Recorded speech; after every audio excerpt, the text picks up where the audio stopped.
సపోటా మొక్కను చూడండి, అసలు ఎన్ని కాయలు వచ్చాయో. ఇంకా చిన్న చిన్న పిందెలు కూడా చాలా వచ్చాయండి. ఇదిగోండి సపోటా కాయలు అన్నీ ఎన్ని ఉన్నాయో కదండి మొక్కకు. అసలు ఇంత చిన్న చెట్టేనండి ఇది కదా. మీ ముందే నేను అన్నీ నాటుతూ ఉంటాను మొక్కలన్నీ. ఇది చూడండి, అసలు ఇంకా చాలా కాయలు కోసామండి. మొన్న ఒకటి రాలిపోయింది ఇట్లా చూస్తుంటే, అంటే అవి పిచ్చుకలు కొట్టేస్తాయండి అప్పుడప్పుడు కొన్ని. ఇదిగోండి ఇట్లా సపోటా కాయలు అసలు ఫుల్గా చెట్టు నిండా కాయలు ఉన్నాయండి అసలు సపోటా చెట్టు.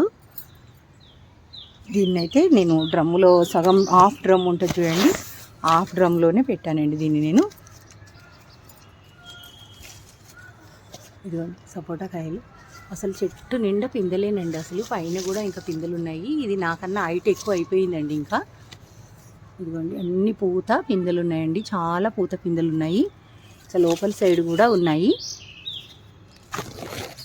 ఇదిగోండి అన్ని కాయలేను అండి. పండిందా లేదా అని నేను అప్పుడప్పుడు చెక్ చేస్తా కదండి. పండిందా లేదని చెక్ చేయగానే ఈ పండు రాలి వచ్చేసిందండి, నా చేయికి ఊడొచ్చేసింది ఇప్పుడే. ఇలాంటి పండ్లు అండి, ఇంత లావు పండ్లు అవుతాయి ఈ చెట్టుకి. అసలు ఈ సపోటా మొక్క పెట్టుకుంటే మనం ఇప్పటికీ మనకు కాస్తూనే ఉంటుందండి. ఇదిగోండి ఇదైతే నేను ఈ హాఫ్ డ్రమ్లో పెట్టాను. ఇవన్నీ హాఫ్ డ్రమ్ కట్ చేసి పెట్టామండి దీన్ని. ఇంట్లో హాఫ్ డ్రమ్లలో పెట్టుకున్న మొక్కలన్నీ చాలా బాగా వస్తాయండి కాయలు.